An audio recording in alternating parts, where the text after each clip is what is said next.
We were a three-generational family, so it's not common nowadays, but Granny stayed with us in the house and I shared Granny's bed. Granny's Doric she was born in Migby and actually in Cool, and she went to school in Migby, and at that time they were reckoned to be speaking in mid-Victorian Doric. So the language I learned from Granny was mid-Victorian Doric, very thick. My dad couldn't speak English. He was manager of a bus company. He left school when he was 12 and later on managed his sister's D-side bus service from Braemar to Aberdeen. So on the Braemar bus service, everybody spoke Doric, so he spoke Doric. My mother, she understood Doric, she spoke Doric, but when she answered the phone, she had her telephone voice and she spoke English and was very polite. I went to Mile End, which was a West End school, but they were quite relaxed about Scots, and we got a lot of Scots songs, and you were allowed to say aye instead of yes.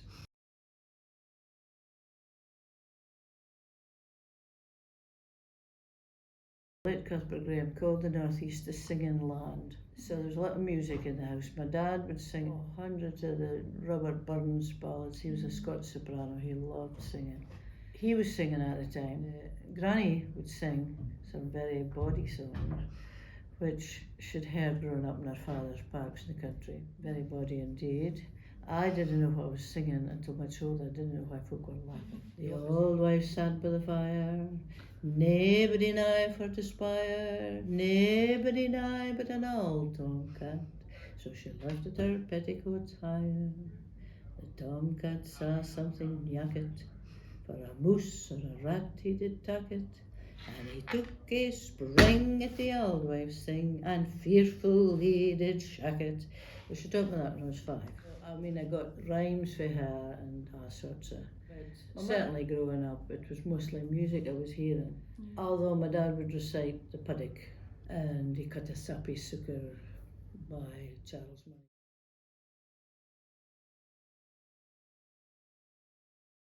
When I was 5, you had to have an IQ test to get into the nearest school.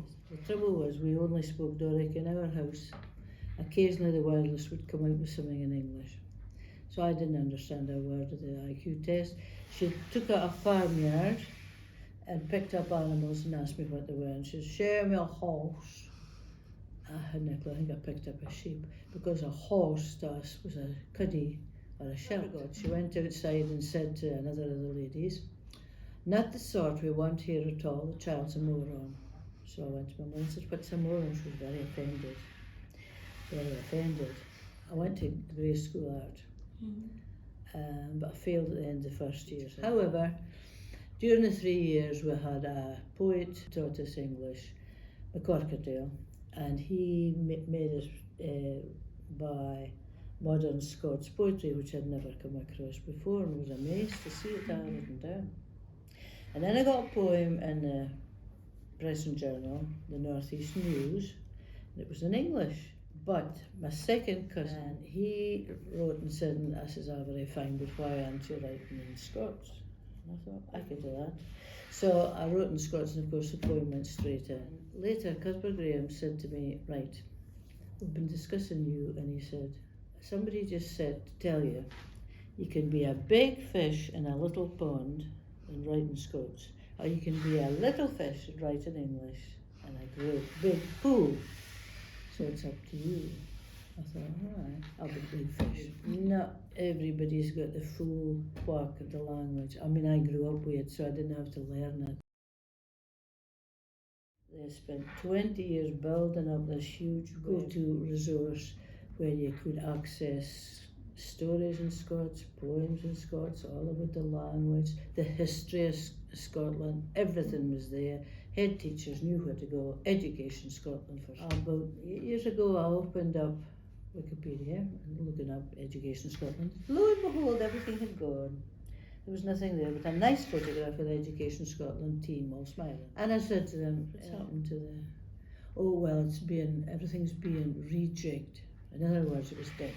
Because I think there were worries and concerns about schools falling behind with reading and arithmetic, the basics. Even more so since COVID, because so much has been lost that children have to catch up on, that I think a lot of schools feel they've reverted back to what it used to be. St Andrew's Day, Robert Burns's birthday, one day a year we'll do Scots, and that's it, tick, tick, tick. But you do find areas where it is promoted out in the Shire.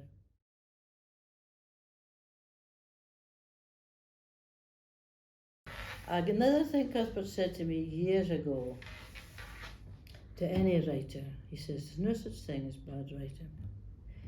It is a case of know your market. Somebody did give me a review once for Aberdeen University, a woman, and she said I was like a haggis pizza. I couldn't quite decide what I was, you know, if I was for the plebs and the sort of ordinary people, or if I was rarefied. And two of the poets came up to me and said, we've just been discussing you. And I said, oh, aye. And they said, we're wondering if you fall into the macker or versifier. Now they used versifier in a derogatory way, you know. Macker was the real McCoy, the poet. Another one said, and do you find poetry in hairy tatties?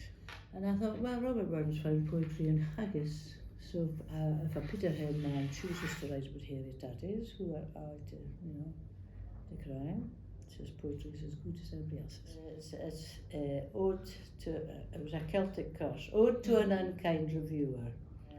It was quite a long ode, and described it was a curse, you know, that would fall upon them if they ever chose to decry another fellow poet. But otherwise I just ignore him.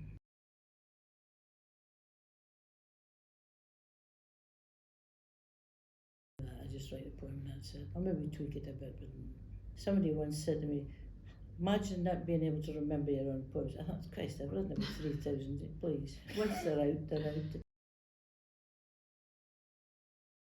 Something that just jumps out of the box was a super one Frank O'Hara did about, Lana Turner is dead. It's quite a short poem, and he's just walking down, he suddenly hears this actress that he admires is dead, he lies down, he wrote about this. So it comes from anywhere and everywhere.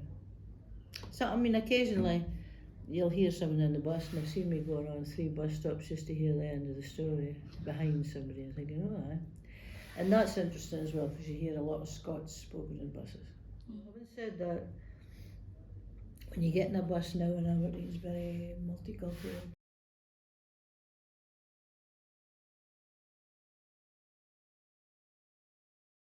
Yes. Yeah. I was originally, I was trained by Larry Butler. Larry Butler came to Scotland from America. He set up Survivors Poetry Scotland, and that was to encourage people to use poetry as an outlet, as a therapy.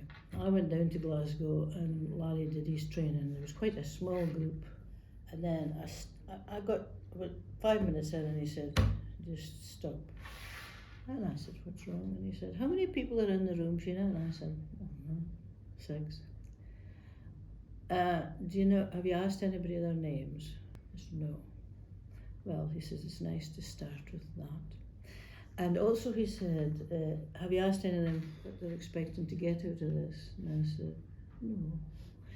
And he said, furthermore, quite often if it's something to do with writing, people will have brought a little something they want to read. And he said, I'm just telling you this because it'll be sitting there burning a hole in their pocket and they will blank anything you have to say until they've read it.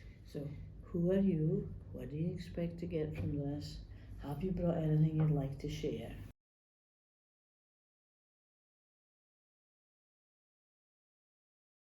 Well, I'd seen other folk doing, you know, I saw it in Lawlands, I think other folk putting stuff in. The killer was Jane Eyre.